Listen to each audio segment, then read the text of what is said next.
Vera کی آنکھ کھلی تو وہ گھبرا کر اٹھ بیٹھی۔ باہر صبح کا دھندلکا تھا۔ اس نے ادھر ادھر دیکھا، تبریز سجدے میں پڑا تھا۔ وہ سجدے سے اٹھا، پھر سجدہ کیا اور کھڑا ہو گیا۔ وہ صبح کی نماز پڑھ رہا تھا۔ ویرا نے اپنے لباس کا جائزہ لیا۔ اسے رات نیند نے نہ سونے کے ارادے کے باوجود دبوچ لیا تھا۔ آنکھ کھلی تو وہ تبریز سے ڈر گئی، لیکن وہ جس حالت میں سوئی تھی اسی حالت میں جاگی، اور اس نے تبریز کو خدا کے حضور سجدے میں پڑے دیکھا۔ اسے وہ خواب سمجھنے لگی۔ مسلمانوں کے متعلق اس کی رائے یہ تھی کہ وحشی قوم ہے، لیکن تبریز جیسا تنومند جوان اس کی طرف توجہ ہی نہیں دے رہا تھا۔ جس لڑکی نے ناز و انداز سے سرکردہ مسلمانوں کو اپنے جال میں پھانس لیا تھا، اس کے لیے تبریز خواب کی دنیا کا ہی آدمی ہو سکتا تھا۔ ویرا پاک دامن نہیں تھی۔ بچپن سے اسے ابلیسیت کی تربیت دی گئی تھی۔ اس کے حسن اور جسم کی کشش کو جادوئی اثر بنانے کا خاص انتظام کیا گیا تھا۔ جوان ہونے تک بدی اس کی فطرت میں شامل ہو چکی تھی، مگر انسانی فطرت کا یہ خاصہ ہے کہ برسوں کی مسلسل عرق ریزی کے بغیر اس کی اصلیت بدل نہیں سکتی۔ اس پر بہروپ چڑھایا جا سکتا ہے۔ ویرا کو طغیانی نے جو پٹخیاں دی تھیں اور جس طرح موت کے منہ میں پھینکا تھا، اس سے اس کے جذبات اس پر غالب آ گئے۔ وہ طغیانی سے تو زندہ و سلامت نکل آئی تھی، مگر اس کی دہشت سے ابھی تک نہیں نکلی تھی۔ اس کے ساتھ اس پر تبریز کی دہشت طاری ہو گئی تھی۔ اس مسلمان جوان سے اسے اور کوئی ڈر نہیں تھا۔ خوف یہ تھا کہ یہ کوئی خانہ بدوش یا بدو ہوا تو اسے کسی کے ہاتھ بیچ ڈالے گا۔ وہ بک جانے کے بعد کی اذیت ناک زندگی سے ڈر رہی تھی۔ رات گزر گئی۔ تبریز نے اس کے اتنے دلکش جسم کی طرف توجہ ہی نہ دی۔ وہ بے ہوشی کی نیند سو گئی تھی، تو بھی تبریز اس سے دور رہا۔ صبح طلوع ہوئی تو اس کی تھکن ختم ہو چکی تھی، اور تبریز کا خوف بھی۔ رات تک وہ اسے گنوار، بے حس اور مردہ سمجھتی رہی تھی۔ اب وہ اسے غور سے دیکھنے لگی۔ تبریز کے ہونٹ ہل رہے تھے۔ ویرا کو یوں محسوس ہونے لگا جیسے یہ شخص براہ راست خدا سے ہم کلام ہو۔ اسے تبریز کے یہ الفاظ یاد آنے لگے کہ خدا صرف ان کی مدد کرتا ہے جن کی نیت اور روح پاک ہوتی ہے۔ تب اسے خیال آیا کہ اس کی اپنی نیت پاک نہیں، وہ تبریز کی قوم کے لیے ایک حسین دھوکہ بنی ہوئی ہے۔ اس لڑکی نے رات کو یہ بھی فیصلہ کر لیا تھا کہ اپنا آپ تبریز کے حوالے کر کے اسے کہے گی کہ اس کے عوض حمص پہنچا دو۔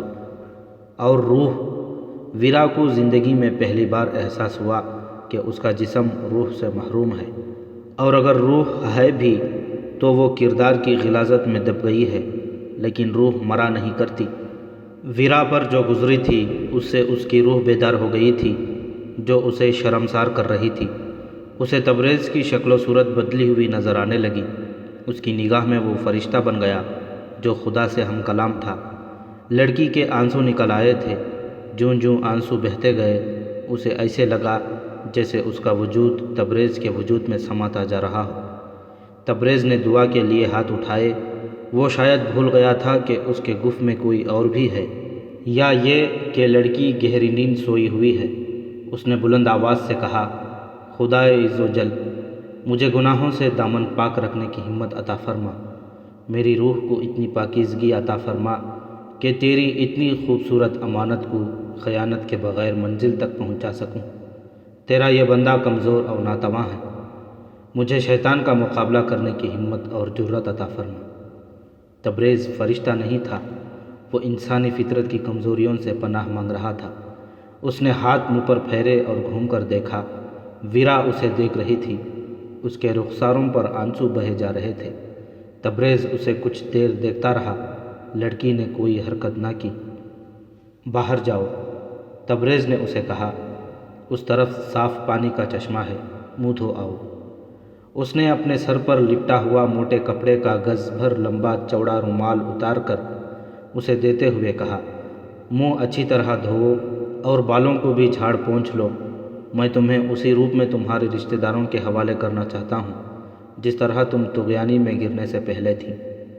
ویرا اس کے ہاتھ سے رومال لے کر ایسے انداز سے باہر نکل گئی جیسے گونگا اور بہرا بچہ کسی کے اشارے پر چل پڑا ہو۔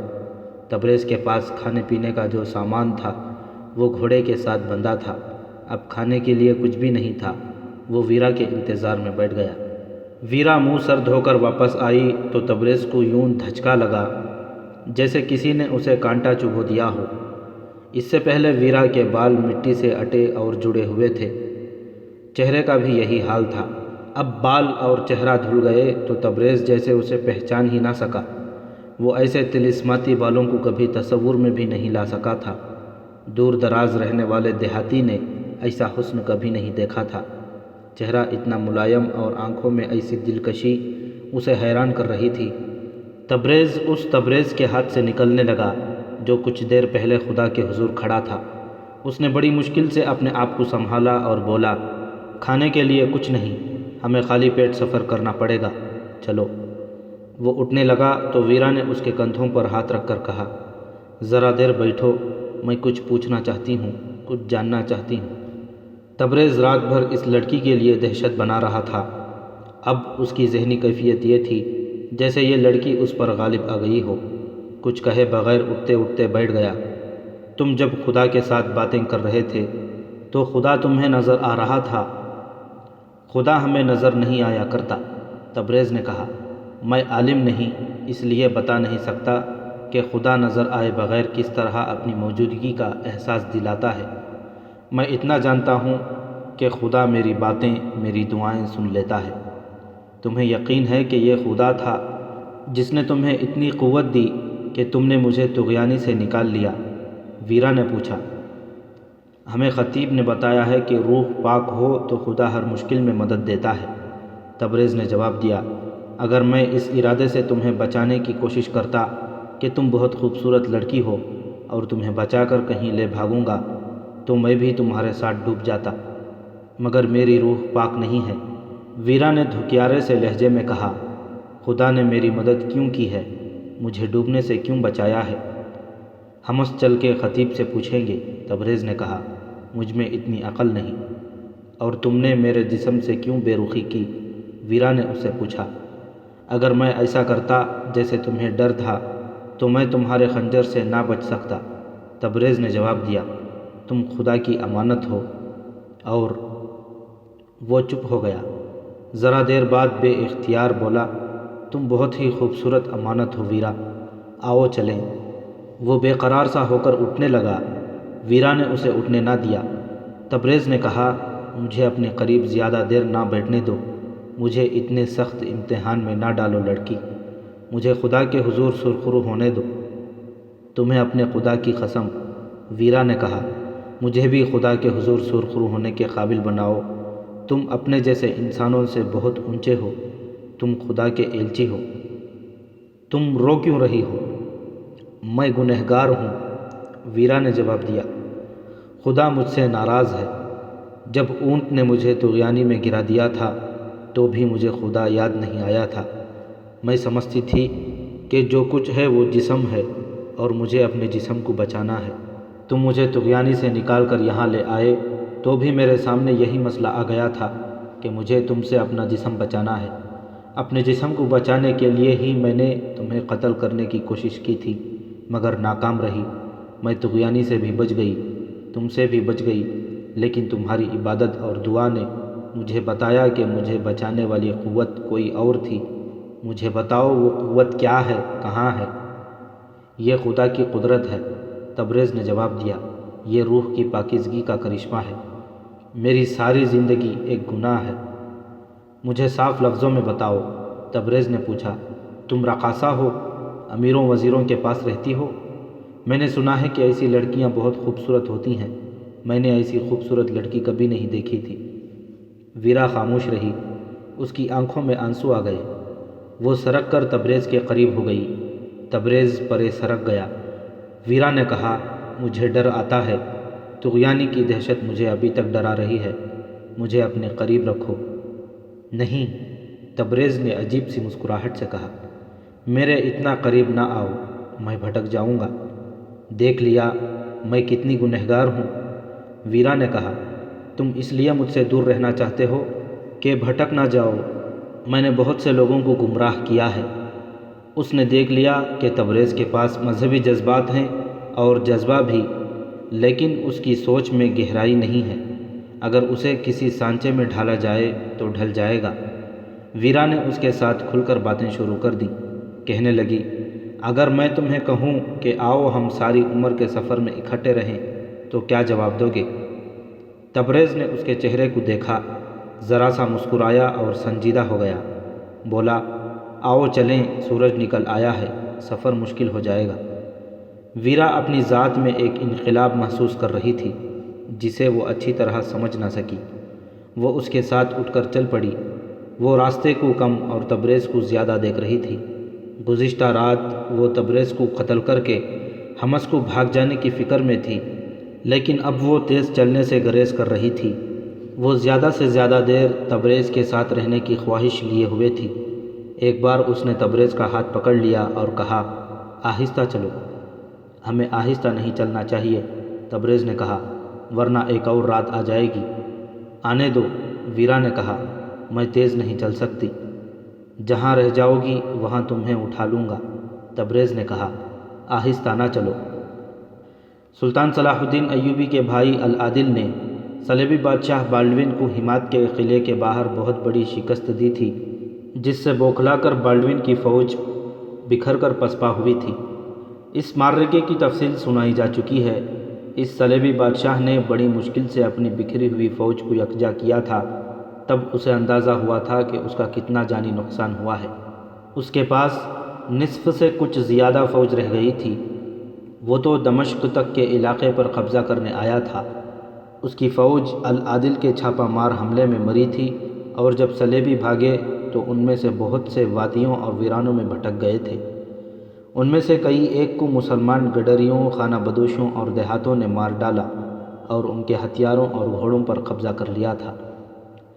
جب بالڈوین نے بچی کچی فوج کو ہمات سے دور ایک جگہ جمع کر لیا تو اسے بتایا گیا کہ فوج کے وہ سپاہی اور عہدیدار جو اکیلے اکیلے آ رہے تھے، مسلمانوں کے ہاتھوں قتل ہو گئے ہیں۔ بالڈوین شکست سے بوکھلایا ہوا تھا۔ اس اطلاع سے اس کا غصہ اور تیز ہو گیا۔ اس نے حکم دیا کہ جہاں کہیں مسلمانوں کا کوئی گاؤں نظر آئے اسے لوٹ لو، جوان لڑکیاں اٹھا لاؤ اور گاؤں کو آگ لگا دو۔ چنانچہ یہ فوج جب نفری اور دیگر نقصانات پورا کرنے اور حملے کی ازسر نو تیاری کرنے کے لیے پیچھے جا رہی تھی، مسلمانوں کے گاؤں تباہ کرتی گئی۔ اب یہ فوج حمص سے 6-7 میل دور خیمہ زن تھی۔ بالڈوین اس کوشش میں تھا کہ کوئی صلیبی حکمران اس کے ساتھ تعاون کرے اور اپنی فوج اسے دے دے، جس سے وہ العادل سے شکست کا انتقام لے سکے اور دمشق تک اپنی حکمرانی، جسے وہ صلیب کی حکمرانی کہتا تھا، قائم کرنے کا عزم پورا کر سکے۔ اسی سلسلے میں وہ ایک اور صلیبی بادشاہ ریجنالڈ آف شائتون کے ہاں گیا ہوا تھا۔ ویرا کی تلاش سے مایوس ہو کر بوڑھا عیسائی اور اس کے ساتھی رات بھر چلتے رہے اور صبح حمص پہنچے۔ قافلے کے دوسرے لوگ بھی پہنچ گئے، ان میں سے کوئی بھی حمص کا نہیں تھا۔ انہیں آگے جانا تھا۔ تبریز کا گھوڑا ان کے ساتھ تھا۔ انہوں نے گھوڑا ایک مسجد کے امام کے حوالے کر کے بتایا کہ اس کا مالک حمص کا رہنے والا تھا۔ وہ طغیانی میں گھوڑے سے گر کر ڈوب گیا تھا اور گھوڑا باہر آ گیا تھا۔ تھوڑی دیر بعد گھوڑا پہچان لیا گیا۔ جب گھوڑا تبریز کے گھر پہنچا تو وہاں کوہرام بپا ہو گیا۔ وہاں ایک یہودی تاجر کا گھر تھا۔ وہ ایک دولت مند یہودی تھا۔ وہ جو اپنے آپ کو ویرا کا باپ کہتا تھا، اپنے ساتھیوں کے ساتھ اس یہودی کے گھر میں بیٹھا تھا۔ وہ بتا چکا تھا کہ ویرا ڈوب گئی ہے۔ سب افسوس کا اظہار کر رہے تھے، لیکن ان کا مسئلہ افسوس کرنے سے حل نہیں ہو سکتا تھا۔ بوڑھے نے یہودی میزبان سے پوچھا کہ حمص کے مسلمانوں کی سرگرمیاں اور عزائم کیا ہیں؟ بہت خطرناک، میزبان نے جواب دیا۔ انہیں باقاعدہ ٹریننگ دی جا رہی ہے اور یہ قصبہ سلطان ایوبی کے چھاپہ ماروں کا اڈا بنتا جا رہا ہے۔ خطیب صرف خطیب نہیں، فوج کا کمانڈر اور استاد معلوم ہوتا ہے۔ اگر اسے قتل کرا دیا جائے تو کیا فائدہ ہوگا؟ بوڑھے عیسائی نے پوچھا۔ کچھ بھی نہیں، یہودی تاجر نے جواب دیا۔ اس کا نقصان یہ ہوگا کہ مسلمان ہم پر شک کر کے ہم میں سے کسی کو بھی زندہ نہیں رہنے دیں گے۔ یہ قصبہ ان کی سلطنت میں ہے۔ یہاں جو عیسائی اور یہودی گھرانے ہیں، کیا ان کی لڑکیاں کچھ نہیں کر سکتی؟ بوڑھے نے پوچھا۔ آپ جانتے ہیں کہ اس کام کے لیے کتنی ٹریننگ اور تجربے کی ضرورت ہے، میزبان نے جواب دیا۔ ہماری لڑکیوں میں کوئی ایک بھی اتنی چالاک نہیں۔ اور آپ ضروری سمجھتے ہیں کہ یہاں کے مسلمان جنگی ٹریننگ حاصل نہ کر سکیں؟ بوڑھے نے پوچھا۔ آپ کیا حکم لے کر آئے ہیں؟ میزبان نے پوچھا۔ حکم بڑا صاف ہے، بوڑھے نے کہا۔ ان مسلمانوں کو آپس میں ٹکرانا اور انہیں صلاح الدین ایوبی کے خلاف کرانا ہے۔ ویرا کے لیے یہ کام مشکل نہیں تھا، اس کے بغیر یہ مہم ممکن نہیں رہی۔ ہمیں 2 لڑکیاں یہاں لانی پڑیں گی، وقت کم ہے، میزبان نے کہا۔ آپ جانتے ہیں کہ رملہ کی لڑائی کو کتنے مہینے گزر چکے ہیں، جس میں صلاح الدین ایوبی کو شکست ہوئی تھی۔ آپ اگر حقیقت کو قبول کریں تو یہ شکست صلاح الدین ایوبی کے عزم اور جذبے کا کچھ نہیں بگاڑ سکی۔ وہ سنبھل چکا ہے اور اس نے فوج تیار کر لی ہے۔ قاہرہ سے جاسوس جو خبریں بھیج رہے ہیں وہ اچھی نہیں۔ صلاح الدین قاہرہ سے کوچ کرنے والا ہے۔ ابھی یہ پتہ نہیں چل سکا کہ وہ کس طرف کوچ کرے گا اور کہاں حملہ کرے گا۔ ادھر اس کے بھائی العادل کو دمشق سے کمک مل گئی ہے۔ اس نے شاہ بالڈون کو ایسی شکست دی ہے کہ اتنا عرصہ گزر جانے کے بعد بھی شاہ بالڈون سنبھل نہیں سکا۔ آپ یہ بھی جانتے ہیں کہ صلاح الدین ایوبی شبخون اور چھاپا ماروں کی جنگ لڑتا ہے۔ ہماری فوجوں کی رسد اس سے محفوظ نہیں رہتی۔ اگر حمص کے مسلمانوں نے اس کے چھاپا ماروں کے لیے اڈہ مہیا کر دیا تو یہ لوگ ہماری رسد اور آگے جانے والی کمک کے لیے مصیبت بن جائیں گے۔ ان حالات میں آپ کا یہ طریقہ کار بالکل بیکار ثابت ہوگا کہ تربیت یافتہ لڑکیوں کو یہاں لا کر مسلمانوں میں رقابت پیدا کی جائے اور ان کی کردار کشی کی جائے۔ اس کے لیے حالات اور مقامات مختلف ہوتے ہیں۔ میں آپ کے ان افسروں پر حیران ہوں جنہوں نے ایک لڑکی یہاں بھیجی تھی۔ پھر کیا کیا جائے؟ صفایا، میزبان نے اپنے ہاتھ کو تلوار کی طرح دائیں بائیں جنبش دے کر کہا، پورے قصبے کو آبادی سمیت ختم کرنا پڑے گا۔ اس صورت میں ہم بھی یہاں نہیں رہ سکیں گے۔ ہم اپنے بیوی بچوں کو اور مال و دولت کو یہاں سے پہلے نکال دیں گے۔ مجھے امید ہے کہ صلیبی بادشاہ ہمیں کسی دوسری جگہ آباد کرنے میں مدد دیں گے اور ہمارا مالی نقصان پورا کر دیں گے۔ میں یہودی ہوں، میں ہیکل سلیمانی کی خاطر اپنا گھر تباہ کرانے کے لیے تیار ہوں۔ لیکن اس قصبے کی تباہی کا انتظام کیا ہوگا؟ بوڑھے نے پوچھا۔ اس کے لیے فوج کی ضرورت ہے۔ فوج موجود ہے، یہودی نے کہا۔ شاہ بالڈون کی فوج 5-6 میل دور خیمہ زن ہے۔ آپ کو شاید معلوم نہیں کہ اس فوج نے پسپائی کے راستے میں آنے والی تمام مسلمان بستیوں کو تباہ و برباد کر دیا ہے۔ اس سے حمص بھی تباہ کرایا جا سکتا ہے۔ میں آج ہی روانہ ہو جاؤں گا اور شاہ بالڈون کو بتاؤں گا کہ ہمارا قصبہ اس کی فوج کے لیے کس قدر خطرناک ہے۔ مقصد یہ نہیں کہ قصبہ تباہ کرایا جائے، بوڑھے نے کہا، بلکہ یہ کہ یہاں کے کسی مسلمان کو زندہ نہ رہنے دیا جائے اور لڑکیوں کو فوج اٹھا لے جائے۔ سب متفق ہو گئے اور فیصلہ ہوا کہ میزبان یہودی اسی رات شاہ بالڈون کی خیمہ گاہ کو روانہ ہو جائے۔ وہ باہر نکلے تو انہیں ایک گھوڑ سوار قصبے میں داخل ہوتا نظر آیا۔ وہ کوئی اجنبی تھا، خطیب کا گھر نظر آ رہا تھا۔ یہ سوار خطیب کے گھر کے سامنے گھوڑے سے اترا، دروازے پر دستک دی، خطیب باہر آیا، اجنبی سے ہاتھ ملایا اور اسے اندر لے گیا۔ یہ سوار دمشق یا قاہرہ کا قاصد ہے، میزبان یہودی نے کہا۔ عشاء کی نماز کے بعد نمازی چلے گئے۔ 5-6 آدمی خطیب کے پاس بیٹھے رہے۔ ان میں یہ اجنبی گھوڑ سوار بھی تھا۔ خطیب نے کسی سے کہا کہ مسجد کا دروازہ اندر سے بند کر دیا جائے۔ میرے دوستوں، خطیب نے کہا، ہمارا یہ دوست الملک العادل کی طرف سے خبر لایا ہے کہ سلطان صلاح الدین ایوبی بہت جلد قاہرہ سے کوچ کرنے والے ہیں۔ آپ سب فوجی ہیں اور شبخون کے استاد ہیں۔ آپ کو یہ بتانے کی ضرورت نہیں کہ آپ کو کیا کرنا ہے۔ تربیت اور مشق تیز کر دو۔ العادل نے یہ اطلاع بھیجی ہے کہ صلیبی بادشاہ بالڈون کی فوج جو ہمات سے بھاگی تھی ہمارے قریب کہیں پڑاؤ ڈالے ہوئے ہے۔ ہمیں اس پر نظر رکھنی ہے اور اس کی نقل و حرکت کی اطلاع العادل تک پہنچانی ہے۔ انہوں نے یہ بھی حکم بھیجا ہے کہ اگر ہم ضروری سمجھیں تو صلیبیوں کی اس فوج پر شبخون ماریں یا چھاپا مار کارروائیاں جاری رکھیں تاکہ یہ فوج چین سے نہ بیٹھ سکے۔ اس کے ساتھ ہی العادل نے یہ بھی کہا ہے کہ اس فوج نے مسلمانوں کے بہت سے گاؤں تباہ کر دیے ہیں۔ چونکہ العادل کے پاس فوج کی کمی تھی اس لیے صلیبی فوج کا تعاقب نہ کیا جا سکا۔ انہوں نے کہا ہے کہ اگر بالڈون کی فوج اور پیچھے اپنے علاقے میں چلی جاتی ہے تو اسے نہ چھیڑا جائے، کیونکہ خطرہ ہے کہ وہ حمص کو تباہ کر دے گی۔ ہمیں تربیت اور مشق تیز کرنے کو کہا گیا ہے۔ ہو سکتا ہے سلطان ایوبی کسی طرف حملہ کریں تو بالڈون ان پر عقب یا پہلو سے حملہ کر دے۔ اس صورت میں ہمیں بالڈون کے عقب پر شبخون مارنے ہیں اور اسے یہیں الجھائے رکھنا ہے۔ خطیب نے ایک آدمی کو یہ کام سونپا کہ وہ اس فوج کو دیکھ آئے۔ اس وقت تبریز اور ویرا اس حالت میں قصبے میں داخل ہوئے کہ ویرا تبریز کی پیٹھ پر تھی۔ راستے میں پانی تو مل گیا تھا لیکن کھانے کو کچھ نہیں ملا تھا۔ ویرا صلیبیوں کی شہزادی تھی، وہ پیدل سفر کی عادی نہیں تھی۔ تبریز رات کے لیے کہیں رکنا نہیں چاہتا تھا۔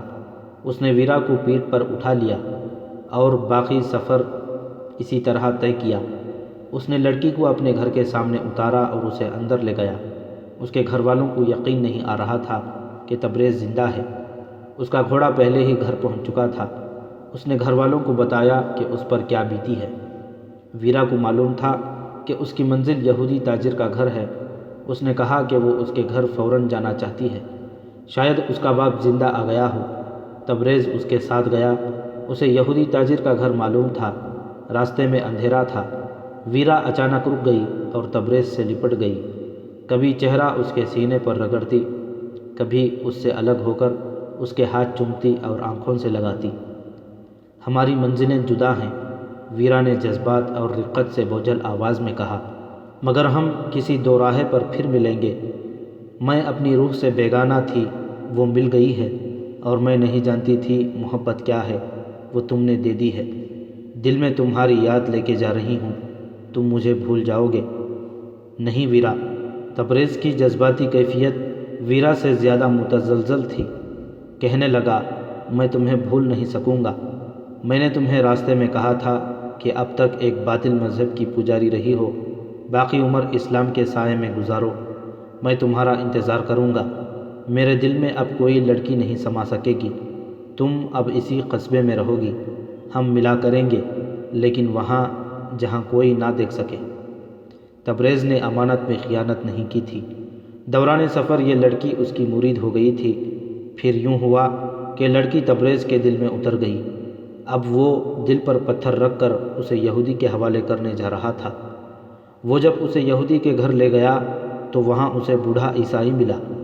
اس نے ویرا کو گلے لگا لیا۔ یہودی تاجر گھر پر نہیں تھا۔ وہ فیصلے کے تحت شاہ بالڈون کی خیمہ گاہ کو روانہ ہو گیا تھا۔ تبریز بوڑھے کے اصرار کے باوجود وہاں رکا نہیں۔ وہاں سے وہ مسجد میں چلا گیا۔ دروازہ اندر سے بند تھا۔ اس نے دستک دی، دروازہ کھلا تو وہ اندر چلا گیا۔ سلطان صلاح الدین ایوبی نے 1 سال کے اندر اپنی فوج تیار کر لی تھی۔ اس نے مزید انتظار نہ کیا۔ جس رات حمص کا یہ یہودی تاجر شاہ بالڈون سے یہ کہنے جا رہا تھا کہ وہ اپنی فوج سے حمص کے مسلمانوں کو تباہ و برباد کر دے، اس رات سلطان ایوبی کی فوج قاہرہ سے نکل گئی تھی۔ اس کی منزل دمشق تھی۔ کوچ بہت تیز تھا۔ سلطان ایوبی وقت ضائع نہیں کرنا چاہتا تھا۔ اس دور کے وقائع نگاروں کے مطابق سلطان ایوبی دمشق قیام کر کے وہاں کے حالات، غداریوں اور سازشوں کا جائزہ لے کر اور ان کا سد باب کر کے العادل سے ملنا چاہتا تھا اور وہاں سے ان کی جنگی کارروائی کا آغاز کرنا تھا، مگر راستے میں ہی اس نے راستہ بدل دیا۔ اس کی وجہ یہ ہوئی کہ اسے عز الدین کا ایک ایلچی راستے میں ملا۔ وہ سلطان ایوبی کے نام قاہرہ پیغام لے کر جا رہا تھا۔ اسے معلوم نہیں تھا کہ سلطان ایوبی وہاں سے کوچ کر آیا ہے۔ آدھے راستے میں اس نے ایک فوج آتی دیکھی۔ جھنڈوں سے پہچانا گیا کہ یہ سلطان ایوبی کی فوج ہے۔ وہ قلب میں چلا گیا جہاں سلطان ایوبی تھا۔ ایلچی نے اسے عز الدین کا پیغام دیا۔ عز الدین نور الدین زنگی مرحوم کے مشیروں میں سے تھا، جسے امیر کا درجہ حاصل تھا۔ وہ مرد مومن تھا، اس لیے زنگی کا منظور نظر۔ زنگی نے وفات سے پہلے اسے حلب کے صوبے میں قار احصار کے نام کا قلعہ دے کر اس کا امیر بنا دیا تھا۔ خاصا علاقہ اس قلعے کے تحت آتا تھا۔ اس سے حق ابن لاعون کی ریاست تھی، جو صلیبیوں کے ساتھ صلیبی اور مسلمانوں کے ساتھ مسلمان بن جاتا تھا۔ اس نے صلیبیوں کی شہ پر عز الدین کے علاقے میں سرحدی جھڑپوں کا سلسلہ شروع کر دیا تھا۔ عز الدین اکیلا اس کا مقابلہ نہیں کر سکتا تھا۔ وہ حلب اور موصل والوں سے مدد نہیں لینا چاہتا تھا، کیونکہ جب سے حلب اور موصل کے حکمرانوں الملک الصالح اور سیف الدین وغیرہ نے سلطان ایوبی کے خلاف محاذ قائم کیا تھا، عز الدین نے ان کے ساتھ تعلقات توڑ لیے تھے۔ اس نے سلطان ایوبی کو جو پیغام بھیجا وہ یوں تھا: قابل احترام سلطان صلاح الدین ایوبی ابن نجم الدین ایوب، سلطان مصر و شام، آپ پر اور سلطنت اسلامیہ پر اللہ کی رحمت ہو۔ میری وفاداری کے متعلق آپ کو شک نہیں ہوگا۔ میں نے تل خالد کی طرف سے صلیبیوں کا راستہ روک رکھا ہے۔ تمام تر علاقہ اور پیش قدمی کے راستے میرے چھاپہ ماروں کی نظر رہتی ہے۔ صلیبیوں نے مجھے راستے سے ہٹانے کے لیے ابن لاؤن کے ساتھ گٹھ جوڑ کر لیا ہے۔ آپ جانتے ہیں کہ میری سرحد اس علاقے سے ملتی ہے جو دراصل آرمینیوں کا علاقہ ہے۔ ان آرمینیوں نے میری سرحدی چوکیوں پر حملے شروع کر دیے ہیں۔ آپ آگاہ ہوں گے کہ میرے پاس فوج کی کمی ہے۔ صلیبیوں اور آرمینیوں نے میرے پاس 2 بار ایلچی قیمتی تحائف کے ساتھ بھیجے تھے۔ وہ مجھے دعوت دے رہے تھے کہ میں ان کا اتحادی بن جاؤں اور آپ کے خلاف لڑوں۔ انکار کی صورت میں انہوں نے مجھے حملے کی دھمکی دی ہے۔ میری جگہ کوئی اور ہوتا تو اپنی زمین کے تحفظ کے لیے یہ دعوت قبول کر لیتا۔ یہ جگہ اتنی دور ہے کہ وقت پڑے تو مدد کو آنے والے بر وقت نہیں پہنچ سکتے۔ اس کے باوجود میں نے ان کی دعوت کے بجائے ان کی دھمکی قبول کی ہے، اور میں نے یہ اقدام اللہ کے بھروسے پر کیا ہے۔ میں اپنا قلعہ اور اپنا علاقہ اور اس کے ساتھ اپنی جان قربان کر دوں گا، صلیبیوں کے ساتھ اتحاد نہیں کروں گا۔ میں نور الدین زنگی مرحوم کی روح کے آگے جوابدہ ہوں، اور میں ان کی لاکھوں شہیدوں کے آگے جوابدہ ہوں جو قبلہ اول کے نام پر قربان ہو چکے ہیں۔ مجھے معلوم نہیں کہ آپ کا آئندہ اقدام کیا ہوگا۔ مجھے یہ معلوم ہے کہ رملہ کے حادثے کے بعد آپ تنظیم نو اور دیگر تیاریوں میں مصروف ہوں گے۔ مجھے یہ بھی معلوم ہے کہ محترم الملک العادل میری مدد کو آنے کے قابل نہیں۔ میں آپ کو اپنے احوال سے خبردار رکھنا ضروری سمجھتا تھا۔ اگر آپ حکم دیں تو میں اپنے علاقے اور قار احصار سے دستبردار ہو کر اپنی فوج آپ کے پاس لے آؤں۔ دوسری صورت میں مجھے ہدایات دیں کہ میں کیا کروں۔ میں کسی قیمت پر صلیبیوں اور آرمینیوں کے ساتھ کوئی سمجھوتا نہیں کروں گا۔ سلطان ایوبی نے یہ پیغام پڑھا۔ اسی وقت اپنے سالاروں اور مشیروں کو بلایا، پیغام انہیں پڑھ کر سنایا اور یہ حکم دے کر سب کو حیران کر دیا کہ کوچ کا راستہ بدل دو، ہم ابن لاؤن کے علاقے پر یلغار کر دیں گے۔ سلطان ایوبی ڈکٹیٹروں کی طرح حکم نہیں دیا کرتا تھا، اور وہ جذبات سے مغلوب ہو کر بھی کوئی جنگی کارروائی نہیں کیا کرتا تھا، مگر اس حکم کے پیچھے جنگی فہم و فراست کے ساتھ جذبات بھی کار فرما تھے۔ قار احصار میرے محترم استاد نور الدین زنگی مرحوم کی نشانی ہے، سلطان ایوبی نے کہا، اور عز الدین کے الفاظ میں مجھے زنگی مرحوم کی آواز سنائی دے رہی ہے۔ میں اس شخص کو تنہا نہیں رہنے دوں گا جو ہمارے مقصد اور عزم کے ساتھ وفاداری کا اظہار کرتا ہے۔ سلطان محترم، ایک سالار نے کہا، ہم حقائق کو سامنے رکھیں تو کسی بہتر فیصلے پر پہنچ سکیں گے۔ حقائق یہ ہیں کہ ہمیں پہلے دمشق جا کر وہاں کے حالات کا جائزہ لینا تھا۔ سلطان ایوبی نے کہا، اب اگر ہم دمشق چلے گئے تو ابن لاؤن تل خالد پر حملہ کر دے گا اور عز الدین اس کے آگے نہیں ٹھہر سکے گا۔ آگے حلب ہے، تم سب الملک الصالح اور اس کے مشیروں کو اچھی طرح جانتے ہو۔ بے شک وہ اس معاہدے کا پابند ہے جو اس نے ہمارے ساتھ کر رکھا ہے، لیکن معاہدہ لوہے کی دیوار نہیں ہوتی کہ ٹوٹ نہ سکے۔